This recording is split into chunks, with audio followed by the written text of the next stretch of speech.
टिळक कुटुंबियांशी सुद्धा त्यांचा म्हणजे जवळचा संबंध होता आणि अशा वेळेला फॉर्म भरणं हे अजिबातच योग्य वाटलं नाही. त्यामुळे शिंदे साहेबांचाही तो निर्णय होता की आपण बिनविरोधच ती करायला पाहिजे. तोच विचार करून 3 वर्ष सतत त्या तक्रारी करत बसणं पक्षाकडे, हायकमांडकडे की याने तो पुरस्कार दिला.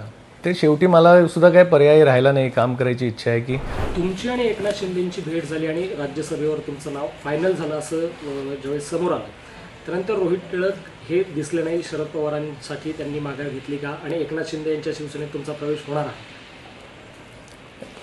शिंदे साहेबांशी जेव्हा बोलणं झालं तेव्हा ते थोडं खूप अचानकच झालं आणि एक सामाजिक कार्य जे आजपर्यंत करत राहिलो आम्ही किंवा विद्यापीठाच्या मार्फत असेल, केसरीच्या मार्फत असेल, अनेक संस्था आहेत त्यामार्फत असेल, तो विचार डोळ्यासमोर ठेवून ते एक ठरवलं गेलं होतं की मला उमेदवारी त्याची द्यायची आणि ते निश्चितच झालं होतं. महाविकास आघाडी काय निर्णय घेईल हे 4-5 दिवस काय ठरत नव्हतं की ते थांबणार आहेत नाही थांबणार आहेत.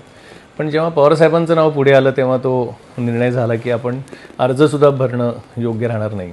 कारण पवारसाहेबांचं महाराष्ट्राचं योगदान, देशाकरता योगदान आणि सगळंच बघितलं आणि व्यक्तिगत संबंधसुद्धा पवारसाहेबांशी अनेक वेळेला आलेत. माझ्या वडिलांचे आलेत. खानिवाले सरांकडे जेव्हा जुडोचे सगळे असायचे तेव्हा पवारसाहेब तेव्हा असायचे आणि टिळक कुटुंबियांशी सुद्धा त्यांचा म्हणजे जवळचा संबंध होता आणि अशा वेळेला फॉर्म भरणं हे अजिबातच योग्य वाटलं नाही. त्यामुळे शिंदे साहेबांचाही तो निर्णय होता की आपण बिनविरोधच ती करायला पाहिजे निवडणूक आणि म्हणून तो अर्ज दाखल काही केला नाही तेव्हा त्या ह्याच्यात. पण टिळक कुटुंब आणि काँग्रेसचं एक समीकरण होतं. असं काय घडलं की तुम्हाला काँग्रेसमधून बाहेर पडावं वाटतंय आणि दुसरा पक्षाचा काही पर्याय उपलब्ध ठेवावा वाटतो? आजपर्यंत काँग्रेसचं काम प्रामाणिकपणे मी करत आलो आणि तुम्ही म्हणताय ते बरोबर आहे की आजोबांपासून काँग्रेसचा हा विचार कायम घरी राहिला.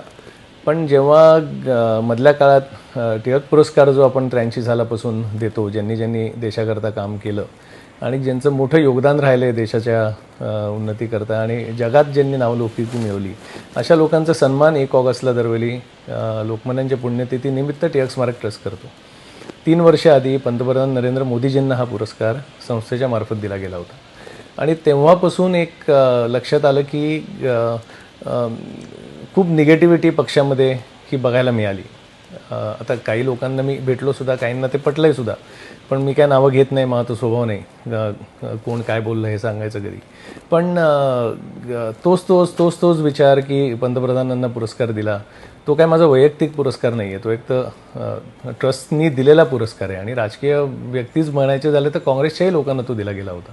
त्यामुळे तो एक ब्रॉडर विजनचा ती एक संस्था आहे.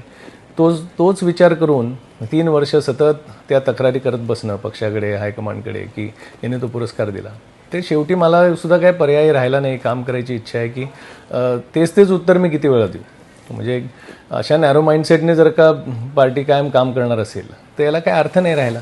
कारण एक पैलू हा प्रत्येकाच्या जीवनातला घेतला जातो. जो लोकमान्यांचा विचार, जसा कल्चरल रूट जे प्राईम मिनिस्टरने आपलं डेव्हलपमेंट करता जे जपले आणि त्या माध्यमातून जे डेव्हलपमेंट केली, स्किल बेस्ड एज्युकेशन जे प्रमोट केलं, जे लोकमान्यांनी तेव्हा सांगितलं होतं, उद्योगधंदे वाढण्याकरता लागणारं शिक्षण घ्या, म्हणजे अशा एक विचारांना घेऊन तो पुरस्कार तेव्हा पंतप्रधानांना द्यायचा ठरला, त्यांची एक धोरण ठरवून.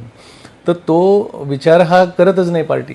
मग शेवटी मला सुद्धा काम मग मी थांबवून टाकलं 2 वर्ष आधी की आता नकोच, जर का तेच असेल तर मी सुद्धा काम थांबवून टाकतो. आणि मग शिंदे साहेबांनी हे विचारल्यावर एकदम माझ्यासारख्या तरुणाला त्यांनी राज्यसभेची उमेदवारी द्यायचा जेव्हा एकदम विचार झाला तेव्हा एक तर त्यांना धन्यवाद देतो आम्ही सगळ्याच कुटुंबियांच्या वतीने की एक तरुणाला एकदम संधी द्यायचा त्यांनी विचार केला. आणि त्यांच्या मी पक्षात नाही आहे तरीसुद्धा त्यांनी एक सोशल वर्क आणि हे बघून त्यांनी ती उमेदवारी द्यायचं ठरवलं. आणि मग तेव्हा निर्णय घेतला की ठीक आहे, आता एवढी मोठी संधी एकदम साहेबी देत आहेत, आता ते होईल नाही होईल हा पुढला भाग असतो, राजकारणात या गोष्टी होत असतात. पण मला तोच तरी स्वभाव नाही की एकदा तिकडे घ्यायचं आणि मग आता नाही झालं मग परत दुसरीकडे कुठेतरी उडी मारायची, हे मला काही जमत नाही. आता मी कुठली जबाबदारी त्यांनी दिली किंवा आता पुढे काय काम करायची संधी मिळेल तिथे मी काम करत राहीन. काँग्रेसच्या प्राथमिक सदस्यत्वपदाचा राजीनामा तुम्ही दिलेला आहे का आणि शिवसेनेत जाहीर पक्षप्रवेश होणार आहे? मी राजीनामा तर अजून दिला नाही, पण तुम्ही दिन पाठवून काँग्रेसचा.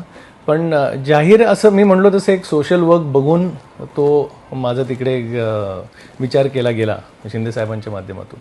आणि एक सगळ्यांना बरोबर घेऊन जाणारा नेता हा त्यांच्या माध्यमातून बघायला मिळतो आपल्याला. एक शक्ती देणारा नेता बघायला मिळतो आणि ते नेत्या उपमुख्यमंत्र्यांना भेटतोय असं वाटतही नाही भेटलं. त्यामुळे एक त्यांच्याबरोबर काम करायला आवडेल ही आमची सुद्धा सगळी एक मानसिकता झाली. त्यामुळे तसा जाहीर प्रवेश का काय मला माहीत नाही, पण आता कशा प्रकारे काम आता चालू होईल किंवा काय हे आता पुढे जसं होईल मी तुम्हाला कळवेन. रोहित टिळकांना कधीपासून शिवसैनिक म्हणायचं? आता मी म्हणलो तसं की काय जबाबदारी किंवा कशाने मिळते त्याप्रमाणे मी स्वतःहूनच कळवेन.